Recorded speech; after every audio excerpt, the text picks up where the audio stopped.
Voilà, nous allons recommencer cette deuxième partie. Et donc, nous sommes ravis de pouvoir accueillir François Emmanuel, qui a accepté cet échange de ce matin avec nous sur le thème, l'œuvre littéraire, un espace de jeu pour la psychanalyse, comme vous savez.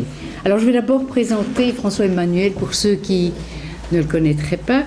Vous êtes à la fois psychiatre et écrivain belge, membre de l'Académie royale de langue et de littérature, auteur d'une œuvre poétique théâtrale et d'une vingtaine de romans, pour lesquels vous avez reçu de nombreux prix. En 2010, vous recevez le Grand Prix de la Société des gens de lettres. Votre clinique de psychiatre s'est inscrite de nombreuses années au Club Antonin Artaud, qui est un centre de jour où l'art est au cœur de l'accompagnement pour tout adulte en difficulté psychologique, art comme point de centrage sur soi et comme articulation entre soi et le monde, tel qu'il est indiqué sur le site de ce Club Antonin Artaud. Dès vos études de médecine, vous vous intéressez à la poésie et au théâtre, adaptation et mise en scène, et même en 1979-80, vous interrompez pour un temps votre formation en psychiatrie pour un séjour de plusieurs mois au théâtre laboratorium de Wrocław en Pologne, chez Jerzy Grotowski. À partir de là, vous en venez progressivement à l'écriture romanesque. Vous nous avez proposé 4 de vos romans où nous rencontrons des femmes blessées dont les comportements étranges touchent et interpellent. Pour en apprécier l'écriture, nous avons demandé à Renaud Van Camp de nous lire quelques extraits. Renaud Van Camp est d'abord un licencié en histoire médiévale avant de faire le conservatoire en art dramatique à Mons. Il est comédien. Pour nous enrichir dans nos échanges, nous avons également fait appel à Ariane Lefort, qui est aussi écrivaine et qui a fait une licence en journalisme et communication à l'Université libre de Bruxelles. Elle a obtenu le prix Rossès en 2003 pour son roman Beau-Fils. Elle fait partie du premier jury du grand concours de nouvelles de la Communauté française en 2009. Je remercie également deux des collègues de la Société, Marie-Pierre Chaumont et Isabelle Lafarge, de se prêter au jeu de discutants. Alors, pourquoi ne pas commencer tout de suite? Et je vais proposer à Renaud de nous lire dans Le vent dans la maison un extrait pour nous mettre un petit peu alors l'extrait qui va être lu se situe quand le narrateur Hugo va retrouver son amie, femme aimée dont il est resté sans nouvelles depuis 16 ans, et suite à une lettre un peu confuse, il est invité à la rejoindre. Il revient vers elle et trouve la maison vide et il apprend qu'elle est hospitalisée en psychiatrie. Et c'est à ce moment-là que l'extrait intervient.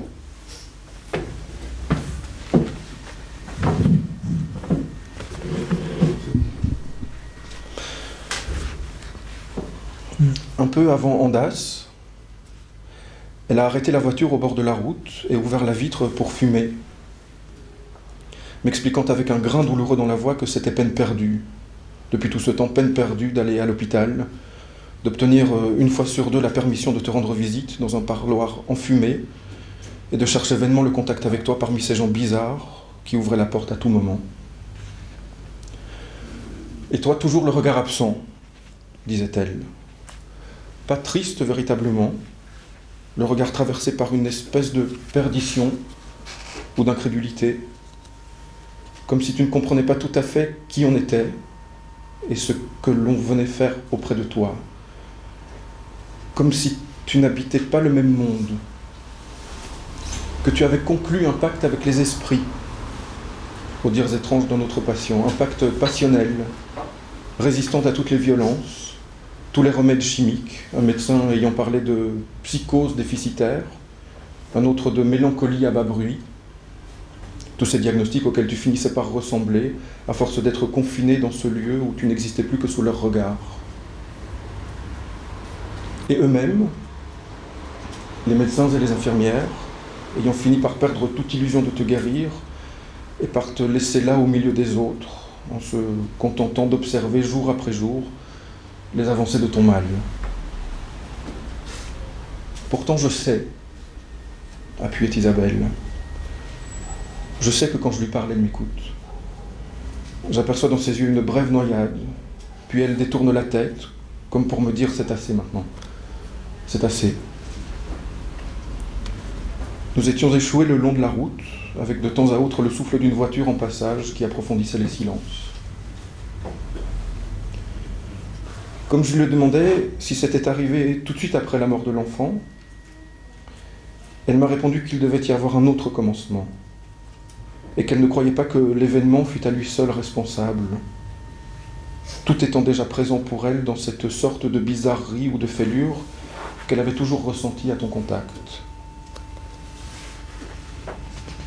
Et je la comprenais sans tout à fait la comprendre. Je me souvenais certes de tes lubies, tes collections, ta propreté maladive, mais tout cela n'avait jamais été pour moi de la bizarrerie. Jamais.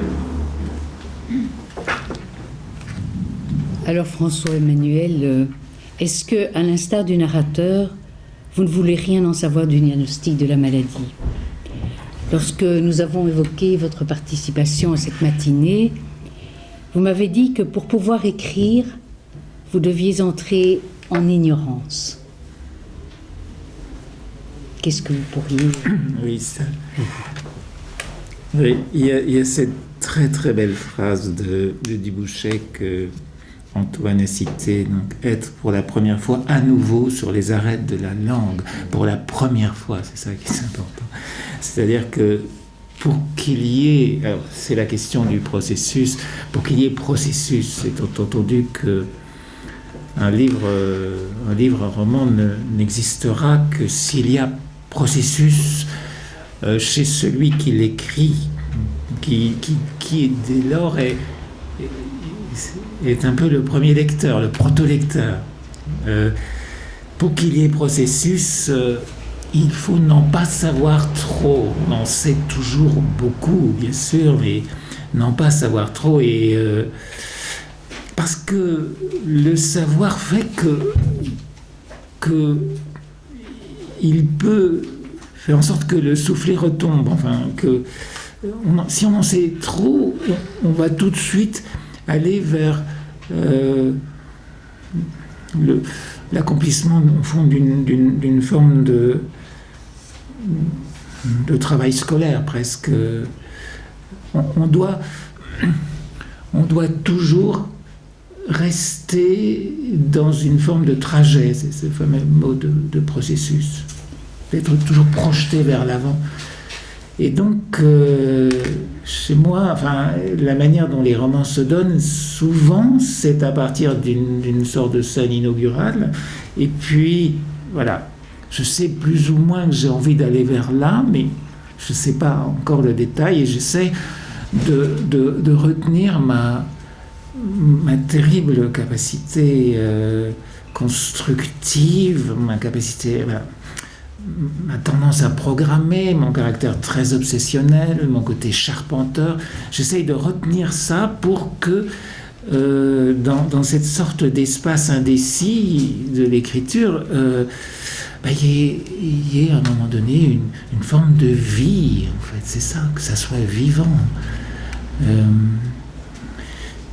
Mais ça, j'imagine, ça vous parle beaucoup quand même, la question de comment l'écoute, si possible, doit faire abstraction de ce que l'on sait trop, en fait. Comment ce que l'on sait peut opérer finalement une forme de raccourci mental, disent certains, mental, et du coup tuer le présent de l'échange. Voilà. Pour ça que je disais entrer en ignorance, c'est un très beau mot de Jacotet sur l'ignorance. Un livre de poème qui s'appelle L'ignorant. Et donc ici, pour le personnage d'Alice, la scène inaugurale, au fond, est intéressante. Je pense que c'est plus ou moins là que ça a commencé. Il entre dans sa maison vide. Une maison vide, le vent dans la maison. Et bon, il apprend qu'elle avait finalement été hospitalisée, il va à l'hôpital. Mais bon, c'est une maison vide. Voilà. Oui, alors, bien sûr, on est très sensible à tout ce que vous venez de dire, puisque ça nous concerne aussi, l'ignorance, la nécessité de l'ignorance. Mais si on veut quand même essayer de faire des parallélismes, moi je vais reprendre une de vos phrases, parce que j'aimais beaucoup cette phrase que vous avez écrite dans L'art ou la thérapie. Vous écrivez qu'entre les artistes et les psys, il existe une très grande fascination. Et les uns et les autres de partager un peu le même territoire, cet arrière-pays nocturne que l'on nomme à défaut d'autres mots l'inconscient, cette forêt incertaine qu'ici l'on défriche méthodiquement, là on reboise avec inconstance, où les premiers s'évertuent à tracer quelques routes, où le second s'entête à se perdre, et d'où s'originent aussi bien les rêves, les lapsus, les trébuchements de la vie, les symptômes, autant que les tableaux, les romans, les poèmes, les chants. Alors, pour encore un peu illustrer, on va demander peut-être encore à Renaud de lire dans l'enlacement ce qui s'est passé lorsque Anna Carla Longhi perd connaissance dans un des salons du Belvédère à Vienne, face au tableau d'Egon Schiele qui s'intitule L'enlacement. C'est une liaison étrange qui va se naître avec l'homme qui la suit à ce moment. Le jour de l'éblouissement, dirait-elle encore, aimant nommer ainsi les choses, pour moi et pour elle, dans cette intimité secrète dont ce malaise devait être l'événement inaugural. Et je me souviens qu'elle avait ouvert les yeux presque tout de suite, acceptant mon aide et celle du gardien pour se relever, faire quelques pas titubants, puis s'affaler sur la banquette de cuir au centre de la salle voisine.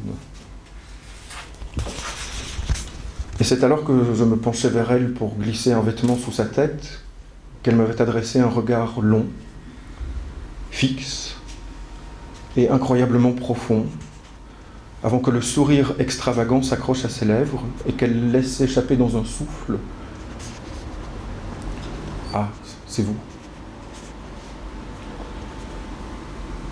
Puis elle avait fermé les yeux sans cesser de sourire. Sa main était restée agrippée à la mienne pendant que le gardien était parti chercher un médecin ou une infirmière.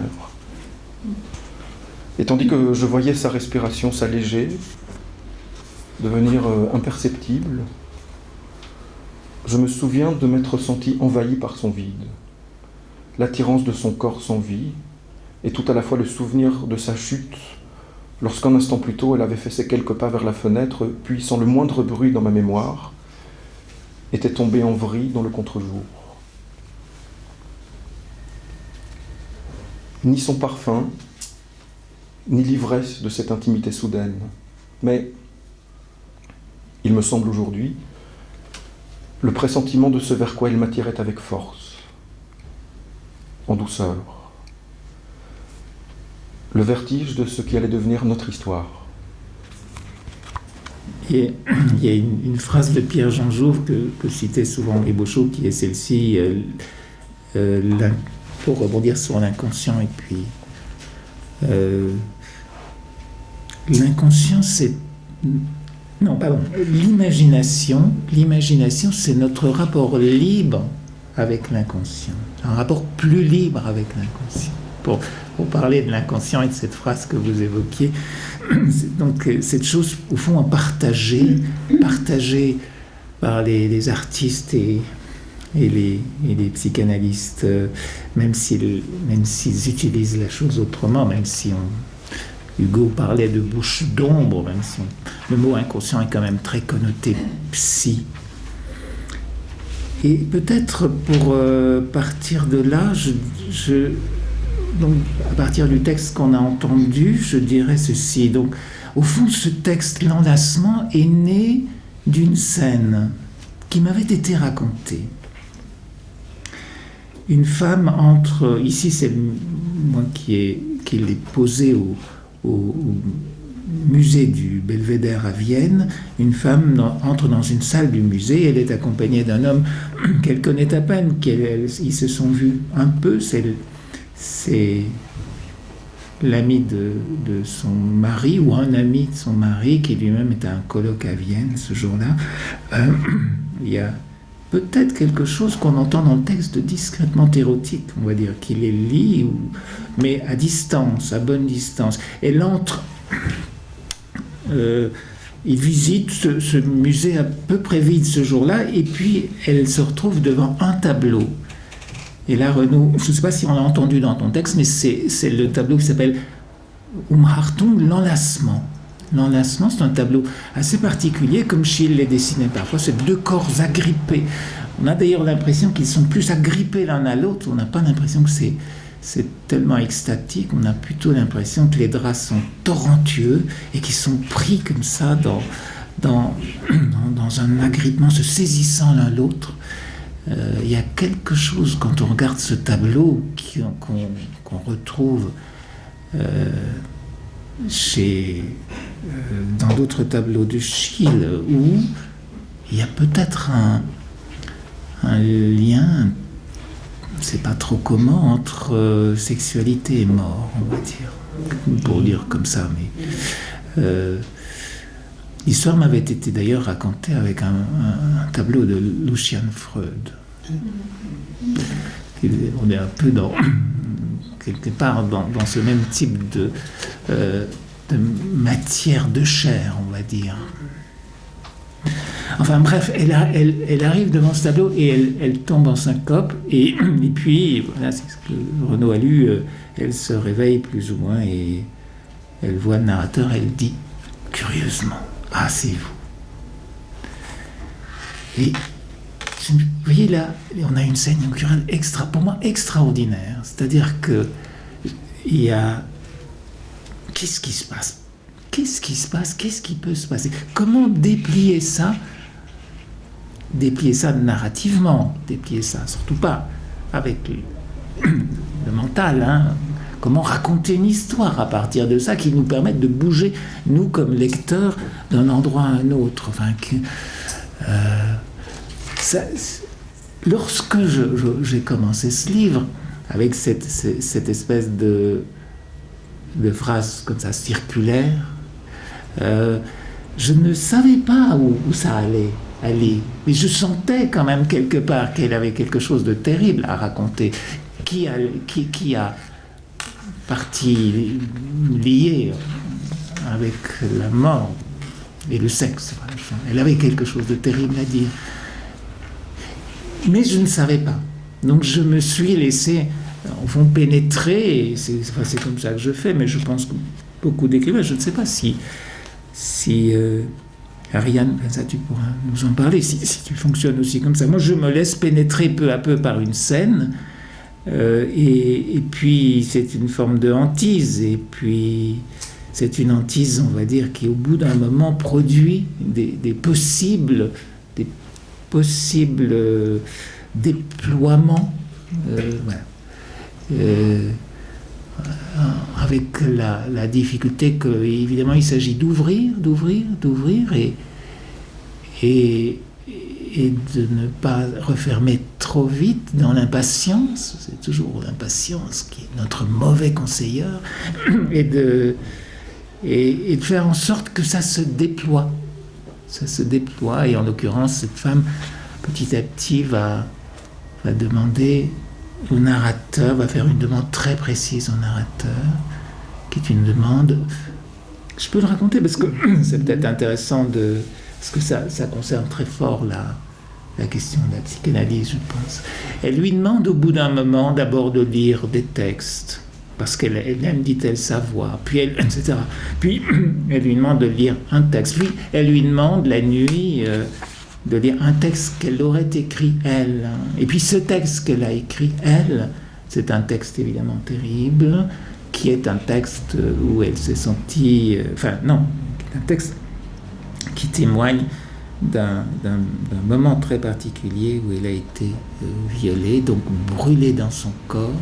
Et toute sa demande au narrateur, écrivain, en l'occurrence dans ce livre, c'est de créer une forme de rituel où par sa lecture, pense-t-elle, imagine-t-elle, qu'il pourrait au fond la laver, sortir de cette forme de brûlure qu'elle vit en elle-même, le côté brûlé, ce signifiant là, le côté détruit, hein, après ce viol, qui est un viol qui a eu lieu il y a très très longtemps, après quoi elle a vécu comme en surface d'elle-même. Que peut la littérature, c'est un peu ça la question, que peut la littérature? Et je pense qu'au fond, c'est là où ça m'a travaillé d'une certaine façon. Je pense que je me suis souvent trouvé, moi, en position donc d'écoute, de thérapeute, devant des gens qui me demandaient quelque chose là, évidemment, je ne pouvais pas tout à fait leur donner. On entrait dans une forme de rituel, on pourrait dire d'exorcisation, d'exorcisme, voire d'adorcisme, enfin, de conjuration. On entrait dans une forme de rituel auquel ils me demandaient d'être à une certaine place, dans lequel ils me demandaient d'être à une certaine place. Et je sentais bien que ça ne pouvait pas laver ou effacer ce qui imaginairement la personne demandeuse était en train de faire, de me demander. Que peut la littérature, que peuvent les mots par rapport à ce qui a été à un moment donné un réel traumatique, enfin une irruption de réel peut-être sur le corps. C'est ça, ce livre, autour de ça que ça tournait.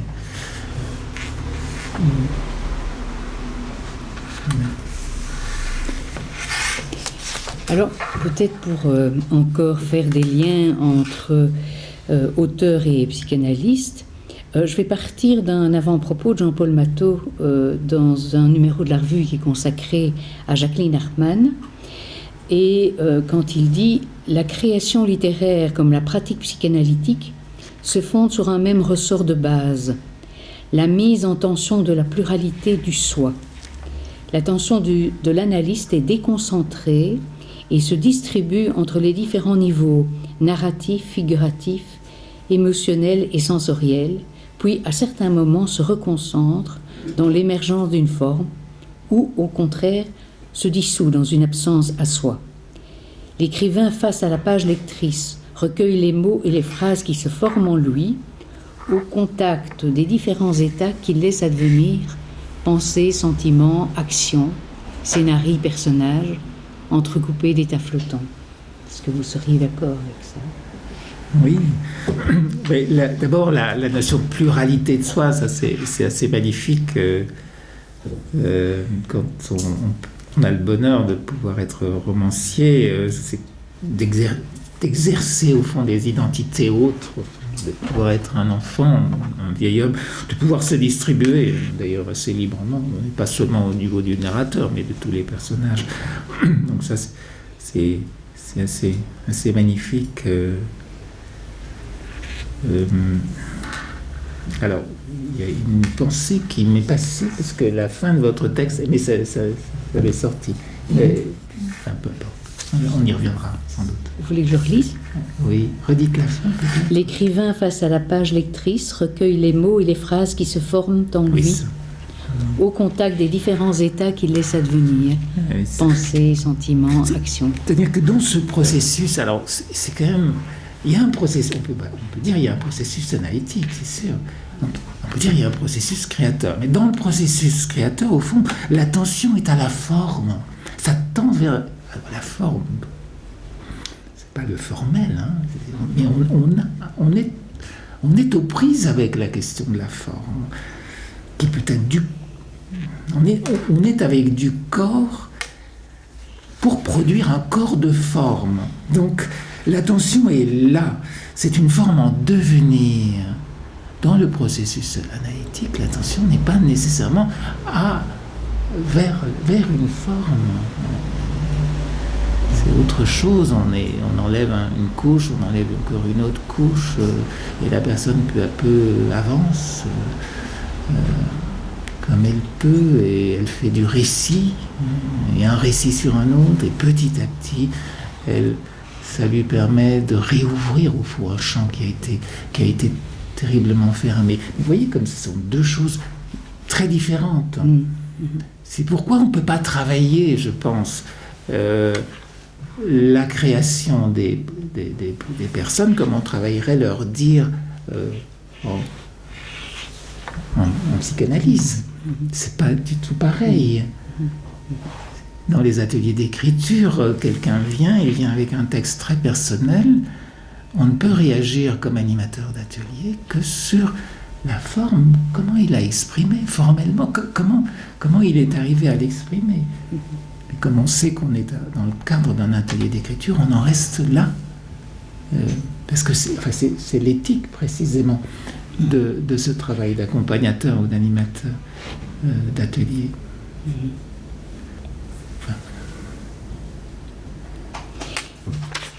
On pourrait peut-être encore écouter Renaud dans la leçon de chant, où le livre débute par cet accident du silence, où nous, lecteurs, sommes amenés à découvrir cette femme, Clara.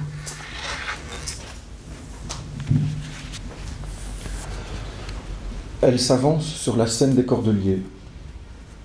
Les lustres de la salle sont éteints. Il s'établit un silence étrange.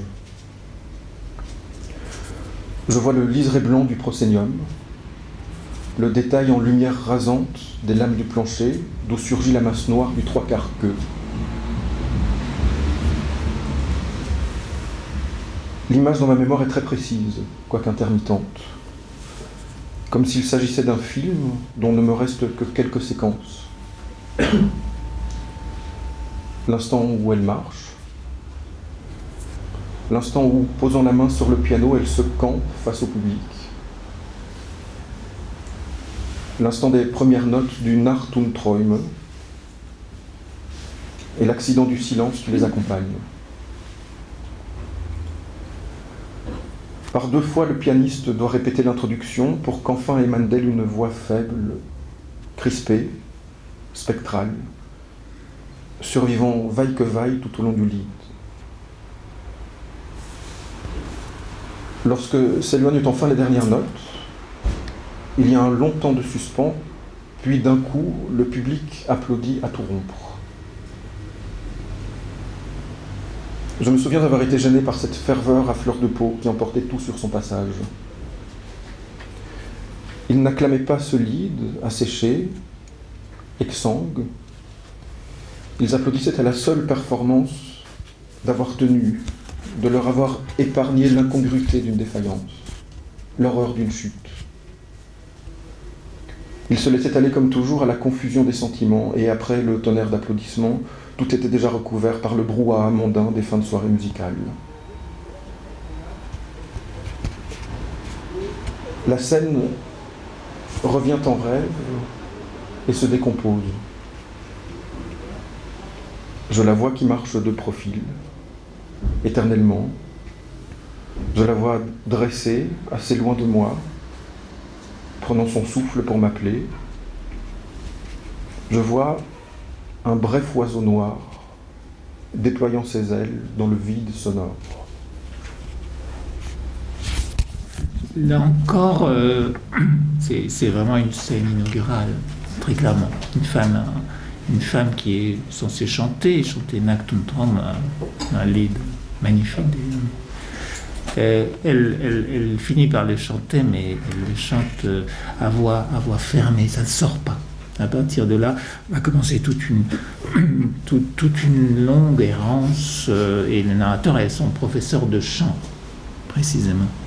Une longue errance de Clara, parce qu'il s'est passé quelque chose juste avant ces quelques instants où elle a voulu, elle est entrée sur la scène.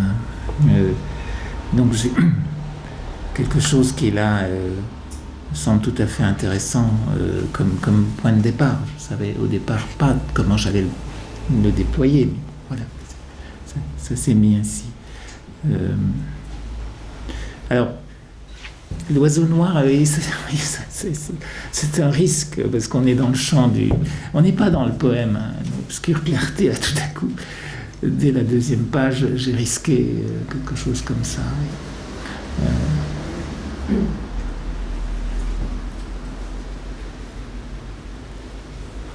C'est ce que peut produire, c'est pour repartir sur la discussion qu'on a eue tout à l'heure, sur l'obscure clarté, c'est pour repartir sur ce qu'est tout d'un coup une vibration poétique. Comment est-ce qu'on peut...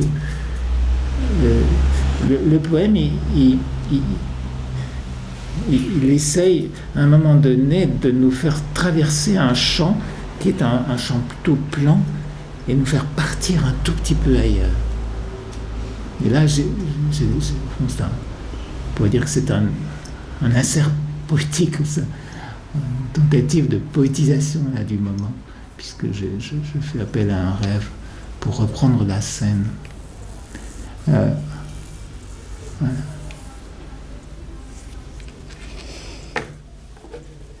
On pourrait parler de l'inattendu pour vous. Comment vous avez déjà un peu expliqué que oui. Ici, Et je pense qu'il y a une très belle phrase de René, je crois que c'est René Char, oui. S'enfoncer dans l'inconnu qui creuse. C'est curieux, hein.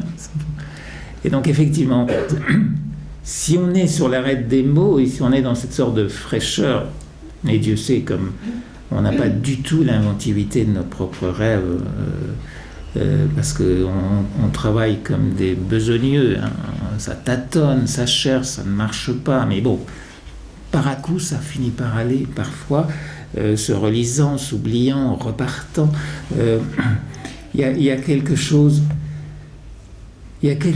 qui, à un moment donné, finit par se déposer de soi, qui est comme étranger à soi, comme un peu inattendu. Et ça, c'est assez magnifique. C'est ce pourquoi on aurait envie de renouveler sans cesse l'expérience. Et c'est là où, tout à coup, peut-être s'éclaire l'étrange étymologie du mot poète. Hein. C'est étrange, hein. Celui qui fait. Mais il y a quelque chose là qui... Alors peut-être ce mot acte, hein, qui a glissé tout à l'heure, avant qu'Antoine parle, au début de sa causerie, un acte peut-être, je ne sais pas, mais il y a quelque chose d'inattendu qui se produit et Blanchot a une magnifique phrase que je ne retrouverai pas, mais voilà, parce que je n'ai pas du tout le génie de la citation, mais il explique que dans toute œuvre, alors lui il dit une œuvre littéraire, c'est en fait en préambule, même en exergue, un livre qui s'appelle L'espace littéraire. Dans toute œuvre littéraire, mais même une œuvre d'essai, en fait, il y a un centre noir vers lequel on s'approche, et il dit toujours, qui nous rend extrêmement curieux, qui est toujours dérobé. Et la tension qui nous mène vers lui est impérieuse. Et lorsqu'on refermera le livre, bien sûr, ce centre noir restera toujours un peu en partie opaque, mais on aura bougé soi-même. Malheureusement, je ne pourrais pas vous le citer de mémoire. Et donc, il y a un propos, dans chaque roman, il y a un propos. Et ici, ce propos, il est là, dans cette scène inaugurale. Il est... je veux chanter, je suis devant un public, je ne sais pas chanter. Il y a quelque chose qui bloque ma voix. Et donc... le propos est là, dans la leçon de chant, le propos, dans l'enlacement, le propos il est inscrit dans la première scène aussi. Qu'est-ce que c'est, ce qui fait que cette femme s'écroule? La notion de propos comme un centre noir est tout à fait passionnante. Je dirais, Vous parlez aussi de l'incontestable privilège de la condition de créateur, justement, dans la mesure où on peut avoir accès par moments à une couche de l'expérience dont l'accès nous est ordinairement interdit, ou avoir accès à ce plus grand que soi qui change le regard sur les choses. Le romancier s'oublie en ses multiples personnages et rend ainsi l'expérience innombrable, exténuant sa propre identité dans une explication incessante avec les êtres. Oui. Mais je pense que c'est vrai pour tout qui possède la parole. Nous sommes des êtres de parole, donc on a accès grâce à la parole. Bien sûr, il y a une déperdition inévitable. Dieu sait si les poètes le disent et le savent, mais une déperdition par les mots, mais grâce aussi aux mots, on a accès à cet espace de créativité folle. On commence une phrase à tout moment on crée. Mais le fait d'avoir cette place de celui qui invente des mondes, qui peut inventer des mondes, qui est reconnu éventuellement pour pouvoir publier, ça donne en effet un accès à des identités d'emprunt, toutes sortes de jeux avec l'identité, toutes sortes de personnages avec lesquels on peut cheminer et qui finissent par avoir une vraie existence, curieusement, pour soi. C'est curieux. Et un accès à ce plus grand que soi, alors ça c'est ce qu'évidemment on cherche. On cherche toujours les musiciens qui sont les artistes les plus parfaits, puisque les musiciens le savent. Donc c'est sûr que ces livres m'ont aidé, m'ont donné accès à des choses. Voilà. Mais ce texte que vous citez, c'est parce que j'essayais de parler des effets, entre guillemets, bénéfiques de la condition de... Pas de la condition d'artiste, mais qu'est-ce que ça donne comme bénéfice de pouvoir mettre des gens au travail créatif. Et bon, bien sûr, ça apporte toute une série de choses, ça met en mouvement, ça remet du jeu, ça invite à cette opération très particulière du détaché-donner, quelque chose de détaché de soi, puis donner à d'autres. Enfin, bon. Mais pour ceux qui en ont une pratique régulière, qui en font un peu leur vie, enfin, qui se donnent ça comme objet de leur vie, enfin, c'est évidemment plus singulier, enfin, c'est plus particulier. Pour chacun, c'est différent. Qu'est-ce qu'on accomplit là? Pourquoi je m'intéresse, moi, à des femmes blessées dans mes livres? Pourquoi? Qu'est-ce qui se joue? Quelle blessure existentielle je répare sans jamais, évidemment, pouvoir la réparer? Et voilà. C'est une question passionnante. Hein. Oui. Pourquoi, si vous pouvez regarder le travail de l'œuvre de Duras, auquel mon jeu m'intéresse, cette blessure existentielle, on pourrait la placer du côté de la mère ou de la mère. Il s'agit de mettre avec l'écriture peut-être des digues, une sorte de poussée presque incestueuse, extrêmement puissante. Enfin, d'un auteur à un autre, vous aurez sans doute tout tout un travail, un accomplissement, quelque chose qui tente de s'accomplir toujours dans un certain sens. Mais le biographe ne sait pas toujours même le lire, hein, parce que c'est subtil. De quoi s'agit-il? Quels sont les textes qui parlent vraiment de sa blessure profonde? C'est pas très évident. Il y a un très, très beau conte de Borges. Borges était friand de contes, on va dire, philosophiques, et le conte est le suivant, je trouve vraiment magnifique. Ça s'appelle L'écriture du Dieu. C'est l'histoire d'un prêtre au Dieu, je crois, dédié pour le dieu jaguar, je crois. Peu importe, ce prêtre est dans une prison qui est une sorte de puits coupé en deux et par un grillage. Et régulièrement, tous les jours à midi, un gardien vient donner de la nourriture à la fois au prêtre et à un animal de l'autre côté du grillage qui est un jaguar. Et c'est le seul moment où il y a un éclat de lumière.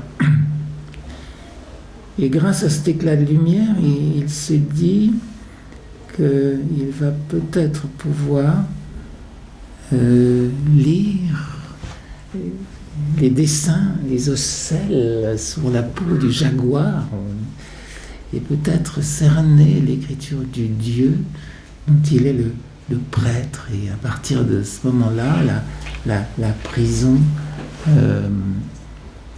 au fond, qui est peut-être la prison du langage, mais peu importe, la prison s'ouvre totalement dans...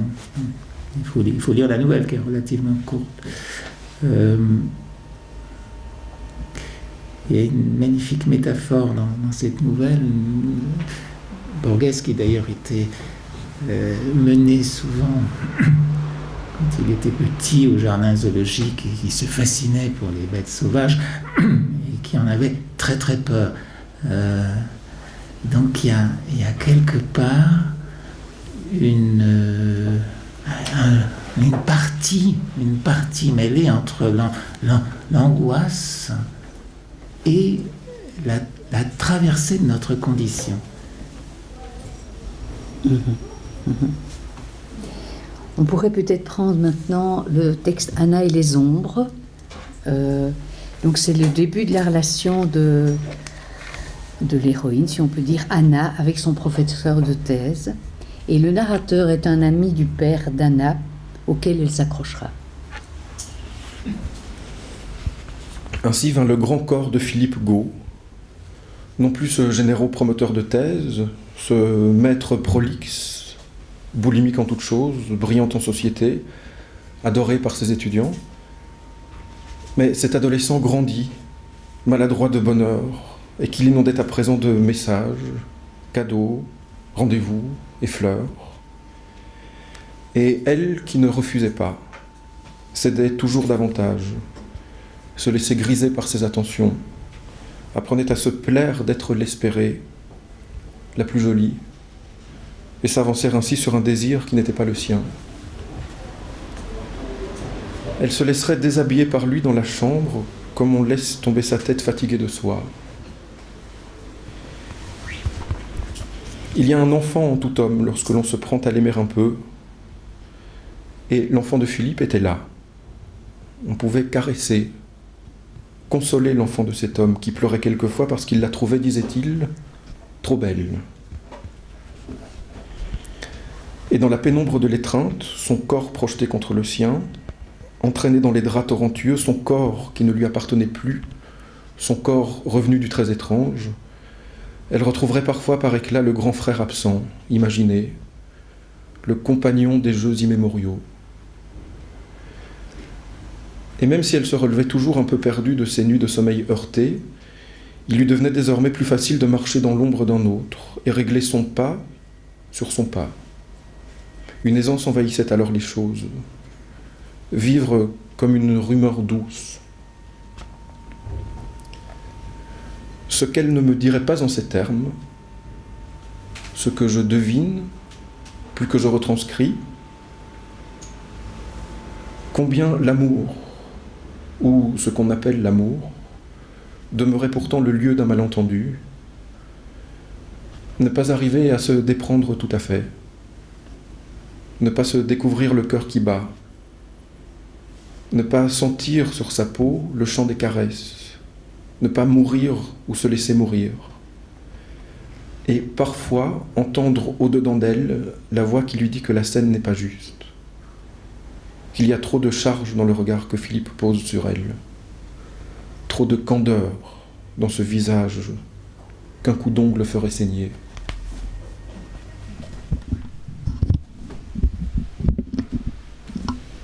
Oui. Alors, quel lien entre le créateur et l'œuvre?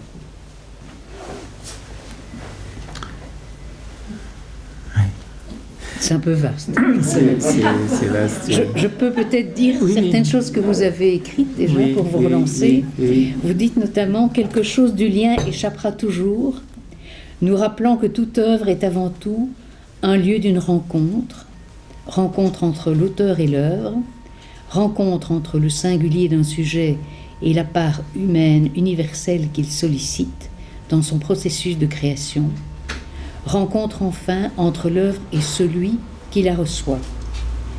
Toute création nous parle en définitive à partir d'un lieu bien plus vaste que celui du sujet créateur. Elle ne se donne pas à cerner ni à comprendre à partir de la seule approche du sujet qui en fut à l'origine. Elle est reçue dans cette chambre de résonance du nous en nous. L'art est une parole d'homme à homme. Oui, non. Non. C'est le lieu de réception est bien plus vaste que évidemment la subjectivité de l'auteur. On travaille comme artiste, enfin, comme romancier, comme musicien, avec quelque chose qui est bien plus grand que soi. On écrit des choses bien plus belles que ce qu'on est. Enfin, mais au-delà de ça, hein, c'est toute l'histoire de comment a été reçu, par exemple, l'art brut, l'art des fous, entre guillemets, tout au long du XXe siècle. Là, au début, qu'est-ce que les psychiatres en faisaient? Ils en faisaient comme des symptômes. Ou comme ils débarquaient avec des interprétations, comme si ce que les patients, il s'agit de patients d'hôpitaux psychiatriques, quand ils produisaient ces œuvres d'art brut, ben finalement, ils donnaient c'était à lire comme des symptômes, c'était à lire dans le cadre d'une nosologie psychiatrique. Et puis, petit à petit, ça a changé, le regard a changé, et petit à petit, on est sorti de là, on sait que tout ce que quelqu'un dépose dans son mouvement créateur, tout ce qu'il met là sur la table, c'est à prendre comme tel, avec énormément de respect, c'est versé au patrimoine, c'est à prendre comme tel. Pas de commentaire autre qu'un commentaire qui pourrait éventuellement ouvrir le regard, si vous voulez. Donc c'est un commentaire qui est soumis à l'œuvre, qui est en dessous de l'œuvre. C'est ça l'éthique, précisément de l'accompagnement, je pense, du processus créateur chez l'autre, en milieu de soins ou même dans toute forme d'atelier.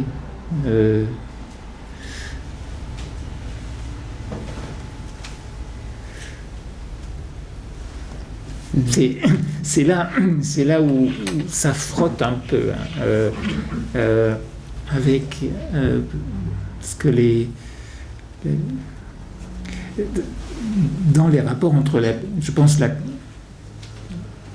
l'art et la psychanalyse. C'est là où ça peut frotter, parce que de temps en temps, il peut y avoir un regard où le psychanalyste tente de ramener en quelque sorte l'expérience qu'il fait de regarder dans des catégories qui sont les siennes.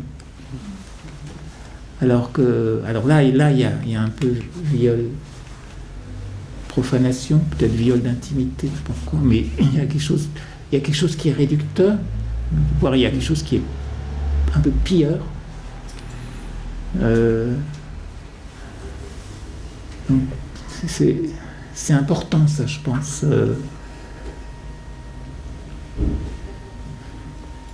Mais c'est vrai aussi pour toute forme de critique artistique ou de critique littéraire. Comment parler de l'œuvre? Oui. Et vous parlez d'éthique à ce moment-là? Ah oui, alors on pourrait dire éthique. Oui. Oui. Il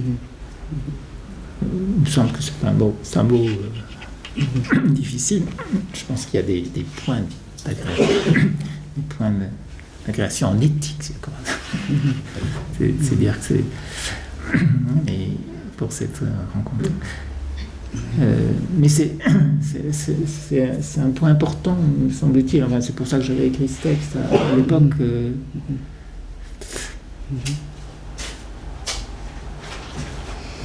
Alors, on pourrait...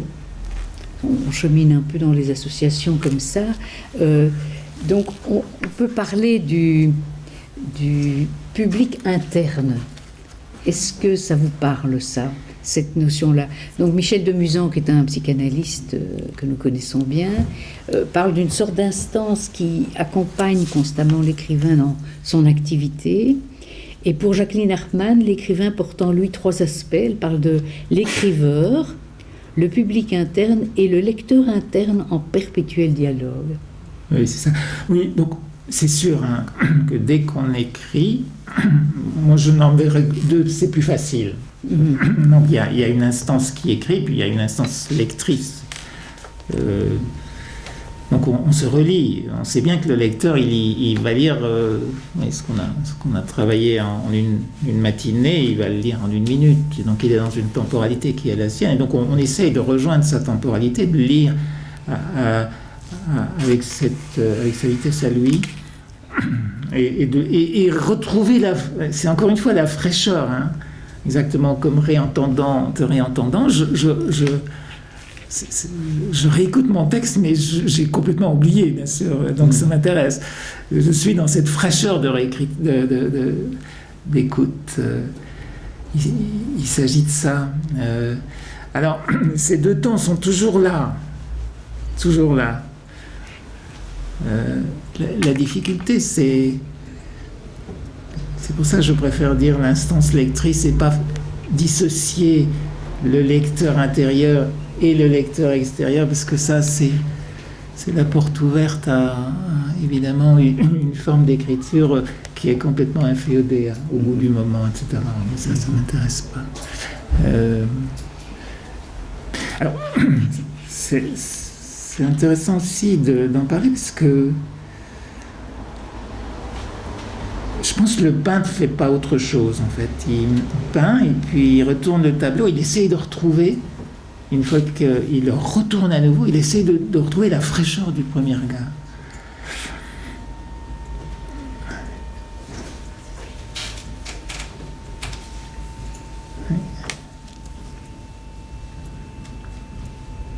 On va peut-être demander à Ariane Lefort si elle veut un peu associer sur ce qui a été dit. Oui, si vous voulez bien.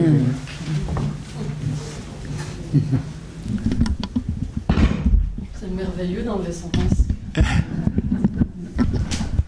Un privilège. Je sais pas de...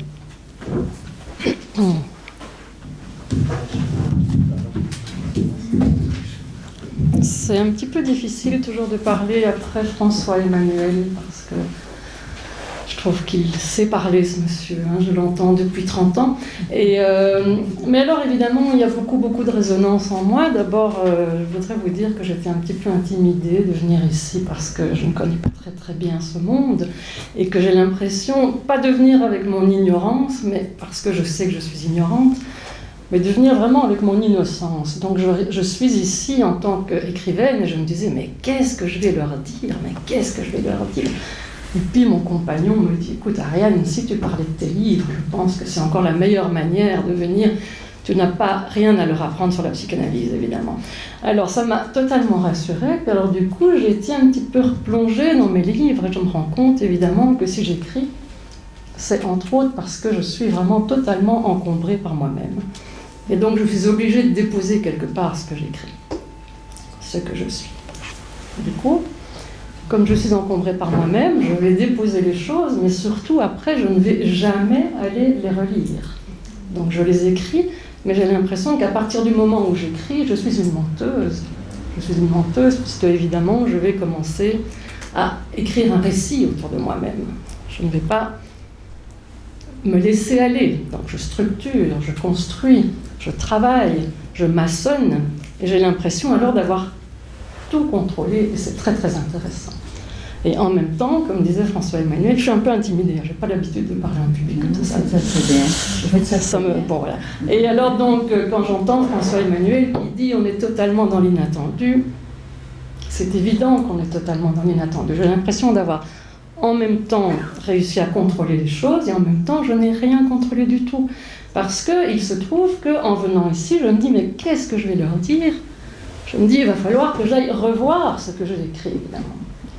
Donc j'ai été revoir ce que j'ai écrit. Et c'est impressionnant parce que ça fait 30 ans que j'écris, j'ai l'impression que depuis 30 ans j'explore des tas de choses très différentes, c'est-à-dire que j'explore l'état amoureux, j'explore la maternité, j'explore la maman, j'explore le papa. Et puis voilà que, quand j'ai relu, j'ai pas tout relu, hein, j'en ai quand même écrit plusieurs, et en relisant quelques petits passages comme ça, je me suis dit, mais c'est incroyable, je raconte toujours la même chose. Et c'est effarant. Et par exemple, alors il y a des récurrences comme ça. J'ai vu par exemple que dans plusieurs de mes livres, je parle d'un homme imposant qui prend toute la place dans mon lit, et je me demande ce qu'il y fabrique. Et alors je suis là, mais je me dis, mais qu'est-ce que j'ai foutu? Et alors donc ça c'est un des éléments comme ça de mon écriture que j'ai découvert cette semaine, hein, donc je suis quand même un petit peu embarrassée, je ne sais pas trop quoi faire de ça. Et puis alors donc je dis que j'écris sur moi-même, j'écris mes affaires et tout ça, et puis le dernier roman que je viens de terminer, il y a 15 jours que je viens de le terminer, ça fait 2 ans que je suis dessus, je suis très fière de moi parce que c'est la première fois que j'écris, me semble-t-il, un vrai roman. Donc ça veut dire un roman où il y a des vrais personnages et c'est pas moi, c'est pas mes compagnons, donc heureusement ils ne doivent plus s'y retrouver, c'est merveilleux, c'est très reposant pour eux, ce n'est plus mes parents, ils sont morts, c'est fantastique, et donc je suis là mais débarrassée de tout et j'écris un roman. Et j'ai été quand même très surprise parce que à la fin de mon roman, évidemment il y a toujours des moments inattendus, on ne sait pas quoi faire, et puis ma mère est arrivée dans ce roman. Et ça c'est vraiment un truc qui m'a fait vraiment un effet très bizarre parce que je me suis dit, mais il y avait quelque chose que on parlait tout à l'heure vous parliez de, c'était qui? C'était le monsieur ici. Maçon, c'est ça? Voilà. Vous parliez du fait que quelque chose ressemblait à quelque chose que pourtant on n'avait jamais vu. Et alors moi je pensais, mais c'est simplement la justesse. C'est tout. Et donc, je cherche évidemment chaque fois dans mes romans à atteindre une certaine justesse. Et il y avait un piège, il y avait quelque chose duquel je n'arrivais pas à me sortir. Et puis tout à coup, la mère est arrivée. La mère a surgi. Elle s'est invitée dans mon roman. Je me suis dit, mais qu'est-ce qu'elle vient faire là-dedans? Effectivement, j'en parlais un petit peu à la page 12, mais comme une anecdote. Et puis elle était là. Et j'ai été obligée de lui donner de la place. Et non seulement... C'est très étrange, parce que j'ai vraiment formulé ça hier. Et non seulement j'ai été obligée de lui donner de la place, mais elle a justifié tout le roman. Elle a justifié tout le roman. Et j'en suis vraiment un peu bouleversée parce qu'elle a réussi à trouver la clé d'une multitude de petits instants dans le roman que je ne savais pas comment faire pour m'en débarrasser.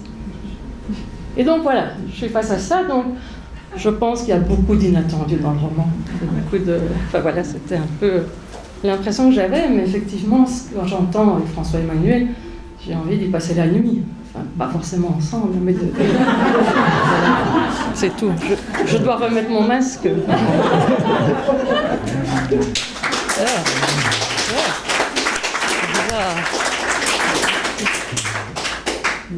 Isabelle, je crois que...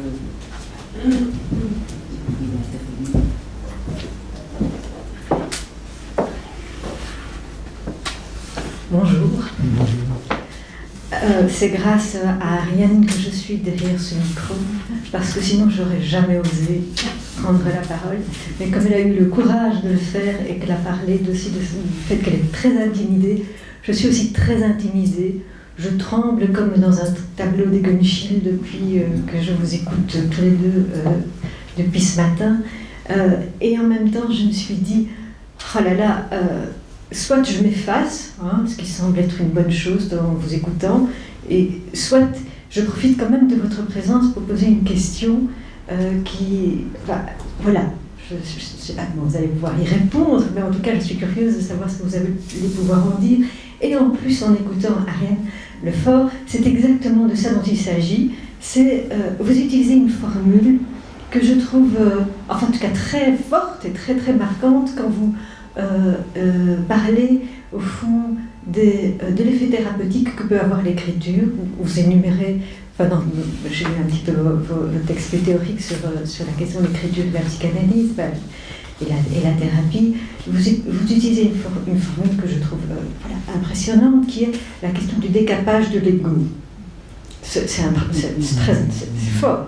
Et au fond, c'est de ça dont il s'agit, d'être encombré par son ego. Alors je me suis dit pendant toute la matinée, je suis trop encombrée, il faut que je me décape là, parce que ça m'empêchera de parler. Mais voilà. Donc moi j'aimerais savoir ce que vous pouvez en dire, parce qu'aussi, au fond, vous dites que l'œuvre naît en associant travail et réceptivité. Et puis vous dites, alors le travail de la réceptivité, travail de l'effacement, c'est ça que vous dites. Bon, c'est pas simple, hein. J'ai quand même le sentiment que vous en avez dit quelques mots là, mais j'aimerais bien en savoir un petit peu plus sur ce que c'est que ce travail d'effacement, parce que c'est aussi quelque chose, pour reprendre les mots de M. Masson, c'est aussi un peu équivoque, travail et réceptivité, travail et effacement. Voilà, de quoi il s'agit, c'est très très mystérieux pour moi. Bon, voilà, je vais m'arrêter là. Merci. Merci de cette question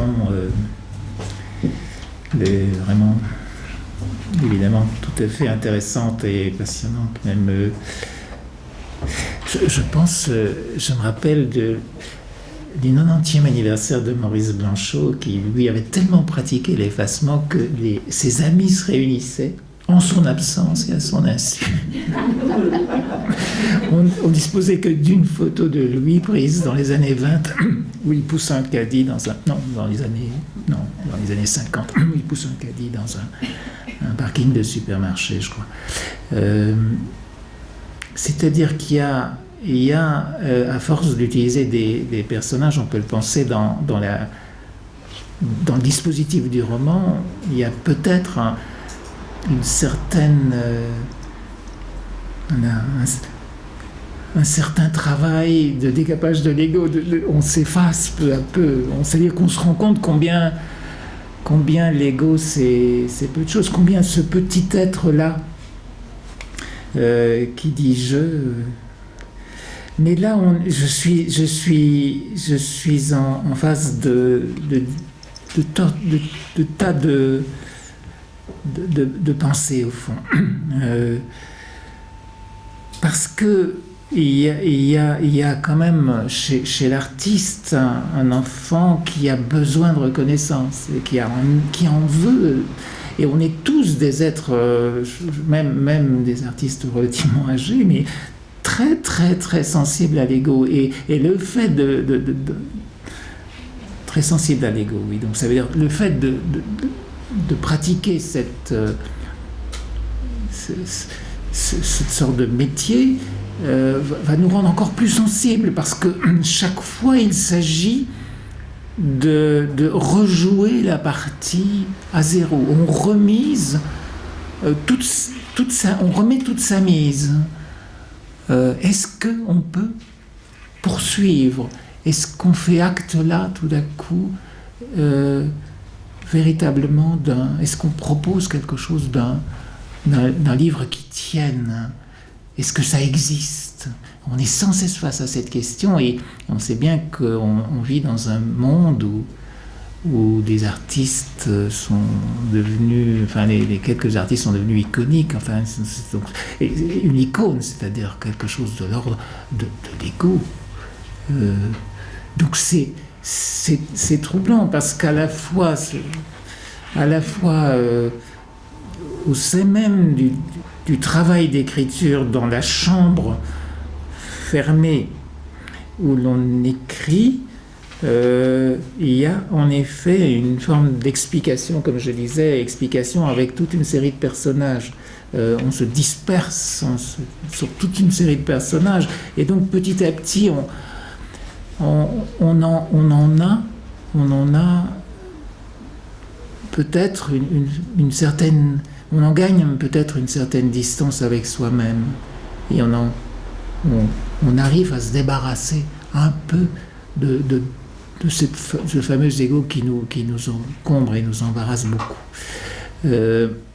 Mais en même temps, dès que le livre sort, il est tellement pris dans un brouhaha médiatique, il s'agit tellement de le défendre que ça a plutôt des effets de venir stimuler l'ego.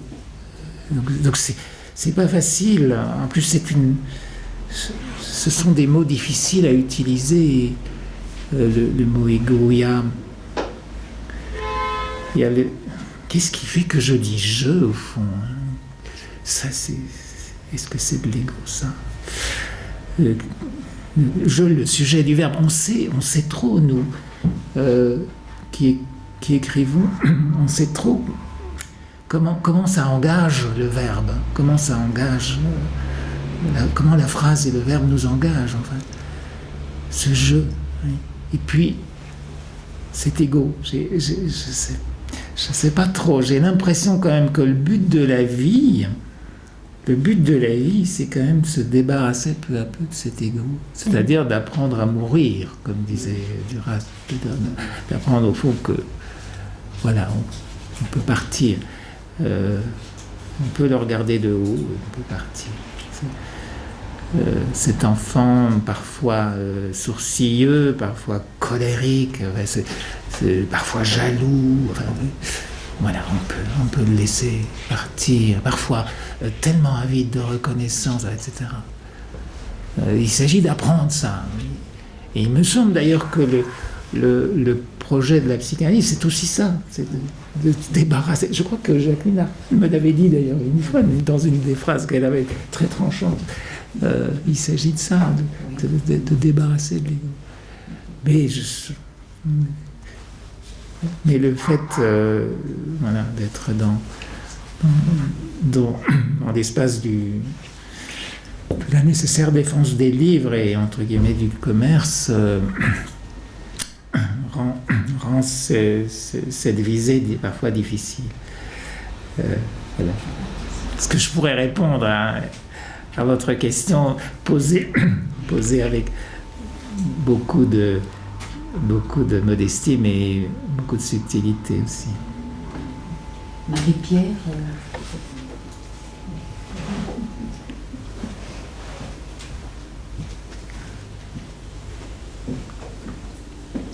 Voilà, alors je suis comme Isabelle et comme Ariane Lefort, fort impressionnée par notre assemblée, par toutes ces idées très très riches qui fusent et qui finalement, voilà, en fin de matinée, il y a tout un fil qui se dessine.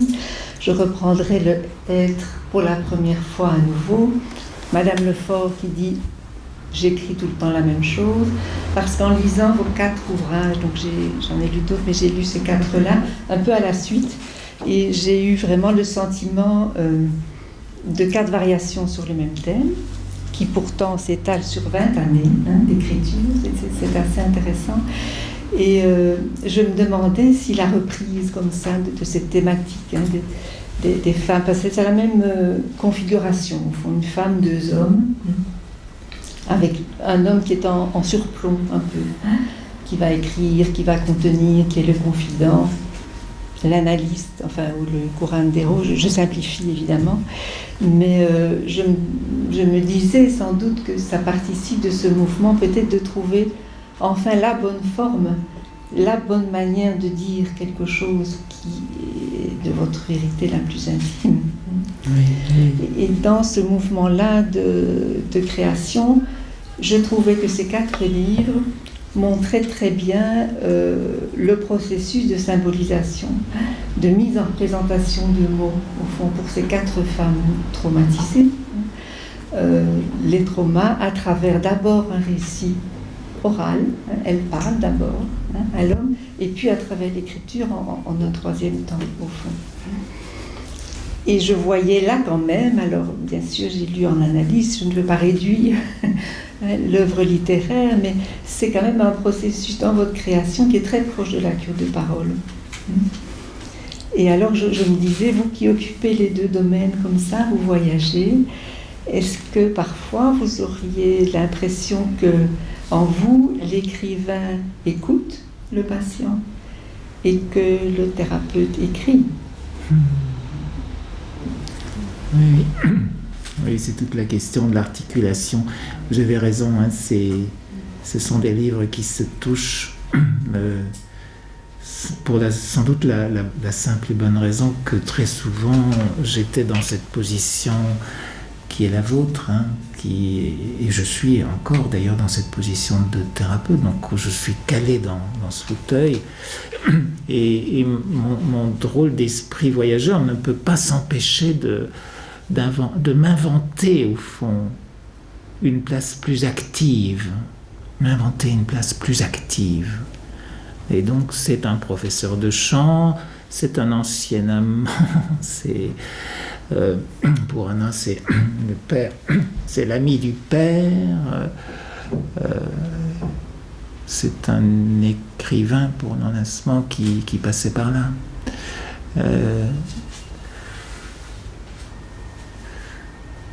Sans doute, d'abord parce que je pense que tout roman va s'écrire sur une envie, sur un besoin, sur un impossible.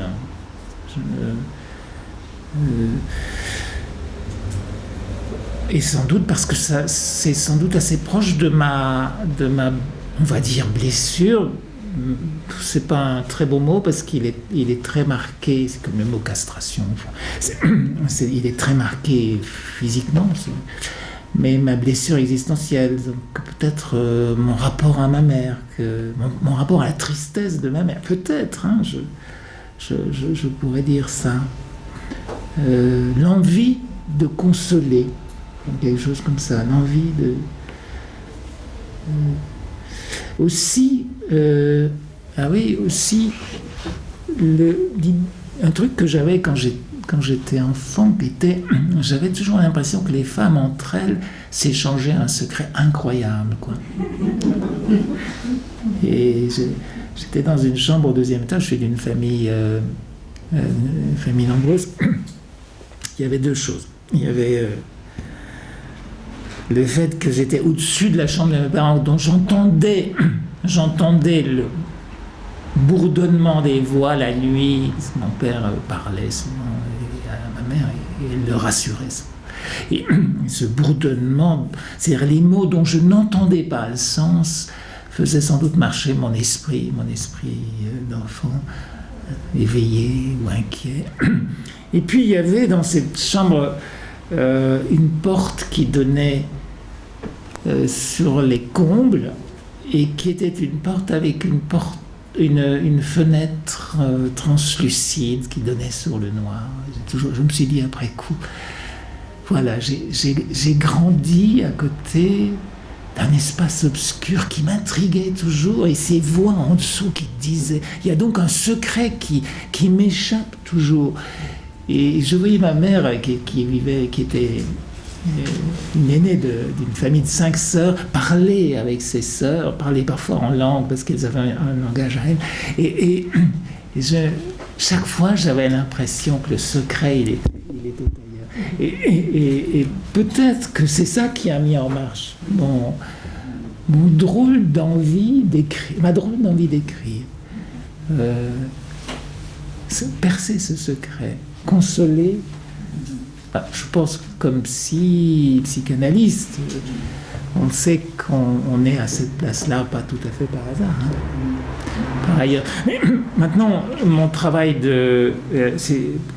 puisque vous m'avez interrogé là-dessus, je dois quand même le dire, mon travail de psychothérapeute est évidemment très très séparé.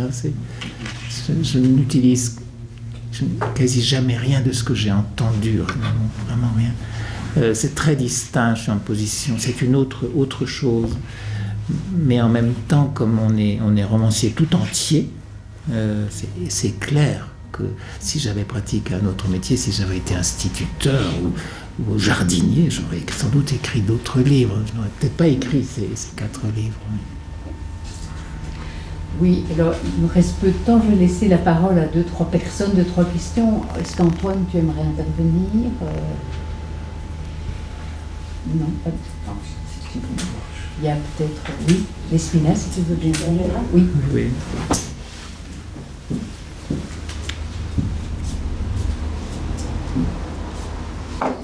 Alors, je dois venir là.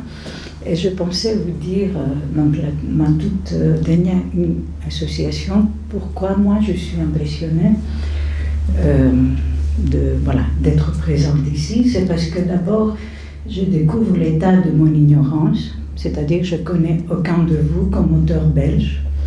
Et donc, voilà, je suis contente, parce que ce que j'ai entendu, ça me donne envie de vous lire.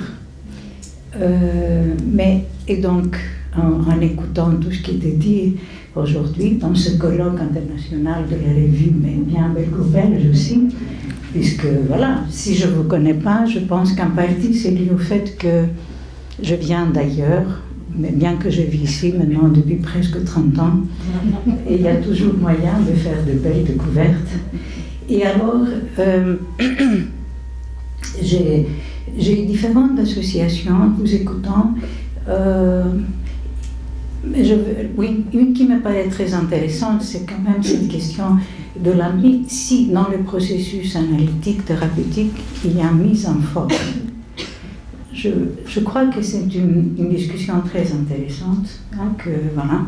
Mais ce que je voulais surtout peut-être vous donner comme une association et que j'adresse à mes collègues de la revue, comme une idée, une proposition suivante pour un autre thème de colloque de la revue. J'ai l'impression que je pensais que ce qui se passe, qui est dit aujourd'hui, c'est une variation de ce qui était dit peut-être et travaillé. Est-ce que le premier colloque de la revue n'était pas autour traumatisme et écriture? Et on a invité Patrick Declercq. Donc, je crois que c'est une variation et peut-être une prochaine variation. Ça pourrait être d'inviter quelqu'un comme, par exemple, Emmanuel Carrère. Vous savez bien que yoga, tout le monde maintenant parle de ce livre, je ne l'ai pas lu encore, mais mon association est que c'est comme, il s'agit là d'une écriture qui se situe un peu aux antipodes de cette idée de la dissémination des soins. Il met tellement en avant le jeu, et que c'est, je crois que quand, je n'ai pas lu beaucoup, mais par exemple récemment j'ai lu un roman russe, et puisqu'on dit de lui tout le temps, et lui-même dit que c'est autobiographique et tout, c'est très intéressant de creuser ou de voir avec lui cette question du décapage de l'ego. Je pense qu'il y a bien aussi dans cette littérature comme celle, par exemple, d'Emmanuel Carrère. Voilà. Oui, mais il s'en explique un peu. Il s'en explique. D'abord, il a commencé par se passionner pour notamment Phil K. Dick, des auteurs de science-fiction, des grands menteurs. Et puis, il a écrit des livres de fiction, comme La classe de neige. Et puis, il en est venu dans un roman russe, un roman très autobiographique. Yoga, c'est un roman autobiographique où il dit... Alors, il écrit cette phrase, je veux écrire que du vrai. En même temps, il dit, vers la fin du livre, il y a quand même 2 personnages que j'ai préféré inventer. Je suis allé sur la pente glissante de la fiction. Alors, je vais écrire... C'est vraiment intéressant parce qu'on s'interroge sur la question du mentir. On dit le romancier, c'est un menteur vrai, au fond. C'est paradoxal, on met un masque... enfin, pas un masque sanitaire, mais on met un masque et brusquement, il y a quand même du vrai. Et c'est précisément le masque, c'est précisément le fait d'utiliser ce détour, ce travestissement qui va permettre de donner quelque chose éventuellement de plus, on va dire, de plus inscrit au fond, de plus, on va dire, juste peut-être, de plus émotionnellement fort. Et je suis pas sûr que... Alors, il y a quelque chose de magnifique, je trouve, chez Carrère, c'est que dans ce dernier livre Yoga que je vous conseille, où, il y a on sent une fraternité avec cet homme. C'est-à-dire que c'est pas l'ego qui se... C'est plus... C'est subtil, au fond. C'est un homme qui partage sa vie, qui dit venez rentrer dans ma vie, au fond. Voilà, c'est comme ça, c'est ma difficulté, c'est pas simple.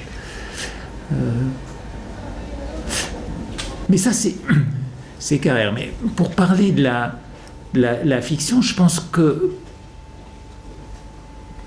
chaque écrivain, et je crois que Ariane, tu seras d'accord, et à sa distance fictionnelle. C'est-à-dire qu'il y a une distance qui lui est propice.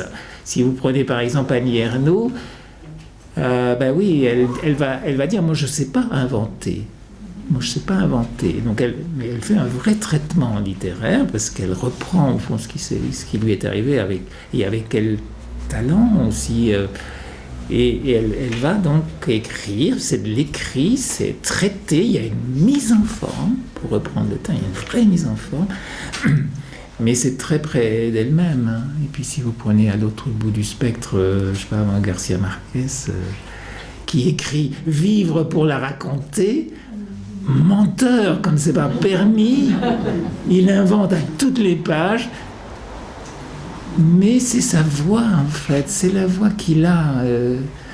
Et donc chacun, comme écrivain, doit se poser à un certain endroit où c'est comme une tessiture de voix, hein, où quand la tessiture est bonne, ben, la voix vient avec aisance. Cette notion de voix est au fond peut-être plus intéressante.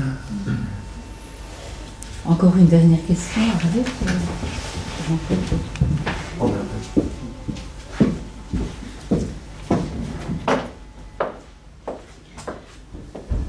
D'abord, je voulais vous remercier tous les 3, parce que vraiment, c'était un plaisir de vous écouter.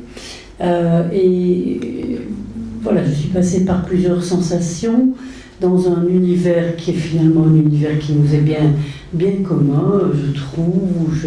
J'oscillais entre la séance, le rêve, bref, un petit peu toutes ces idées-là. Et peut-être ce qui m'a accroché, c'est aussi l'intervention de Marie-Pierre, parce que je me disais aussi, qu'est-ce qui, entre autres, voilà, nous unit et nous différencie. Et je pensais que l'artiste est seul, avec son décapage de l'ego, avec son écriture, hein, avec sa matière à travailler. L'analyste est avec l'analysant est avec l'analyste. Et donc, je me dis que les objectifs, objectif est un mot peut-être un peu dur, mais en tout cas, les finalités sont peut-être différentes ou inscrites autrement chez l'un et chez l'autre.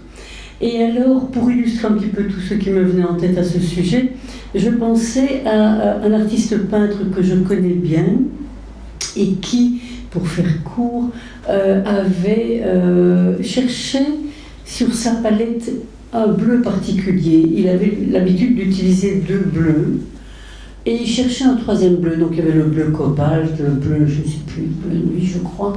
Et il cherchait un 3e bleu et il ne le trouvait jamais. Et donc il a essayé. Et puis un jour, il a trouvé, c'était ce bleu-là. D'ailleurs, il l'a appelé le bleu, il n'en fait pas un mystère, donc je cite le nom, le bleu Salazar. Et au moment où il a retrouvé ce bleu, il a retrouvé un pan d'histoire de son passé infantile très important pour lui.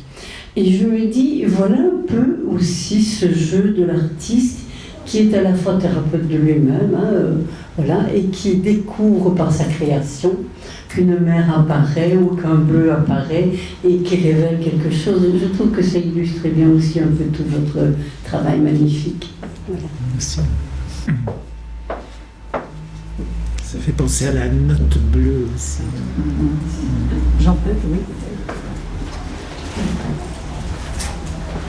Voilà, le temps nous rattrape. Alors j'ai eu le sentiment pendant cette matinée à plusieurs reprises que le temps nous échappait, que j'échappais au temps. Et j'ai dû faire un effort, ce qui n'est pas habituel, pour arriver à rattraper l'idée de la temporalité et de te glisser à un moment donné un petit papier pour la rappeler. Et donc il y avait une sorte de plongée comme ça dans quelque chose d'au-delà du temps, enfin moi que j'ai senti très très fort vraiment. Il m'a fait penser à la plongée sous-marine, sauf que la plongée sous-marine ça m'angoisse et donc j'ai tout le temps le regard vers ce qui me reste comme oxygène. Ici je n'ai pas du tout eu ça, heureusement c'était très agréable. Voilà. Et donc, je pense que cette matinée a été relativement exceptionnelle. Je voudrais peut-être juste dire, parce que je ne peux pas m'empêcher quand même d'associer sur tout ce qui a été dit, que cette question du décapage de l'ego qu'Isabelle a amené, visiblement, nous a marqué. Et alors, moi, m'a fait penser à un propos de Deleuze, étudiant Bacon, qui est la nécessité de... comment est-ce qu'il dit? C'est pas effacer la figure, c'est libérer la figure. Voilà. Libérer la figure, et je pense qu'il y a là quelque chose vraiment d'intéressant et qui se rapproche peut-être de ce qu'on essaye de circonscrire là. Alors, dire je, disait François Emmanuel, dire je ou dire nous comme Pessoa, ou dire il, avec l'avantage que ce il est singulier au pluriel. Voilà. Singularité ou pluralité, peut-être que ce il est quelque chose d'intéressant. En tout cas, je voudrais dire que cette matinée, je trouve, à la fois a permis qu'il y ait un espace de jeu qui soit vraiment...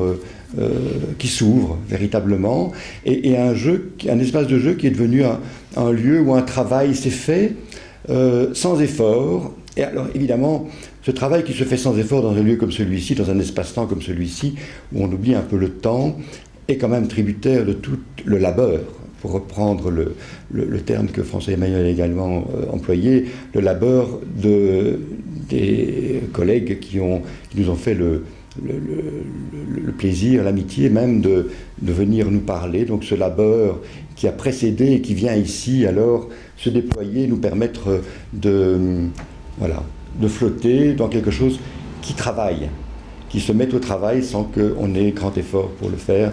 Et je trouve que c'est une qualité rare dans les réunions de ce type que d'avoir accès à cette modalité de quelque chose qui se passe sans qu'on l'entende ou le sente se passer. Donc je vous remercie beaucoup, je vous remercie énormément nos orateurs, c'était vraiment formidable. Je pense que Blandine, tu as fait un travail exceptionnel dans ce déploiement que tu as permis. C'était vraiment quelque chose d'extrêmement créatif que tu as mis en place. Je voudrais te remercier beaucoup de cela. Merci beaucoup aussi à nos intervenants, et toutes nos excuses à la frustration évidemment qu'on vous impose en vous privant de la parole et de l'envie d'intervenir, parce que je pense que ce genre de lieu on pourrait le prolonger jusqu'à la nuit, et peut-être même au-delà de la nuit. Voilà. Et on ne sait pas ce qui se passerait. Merci beaucoup.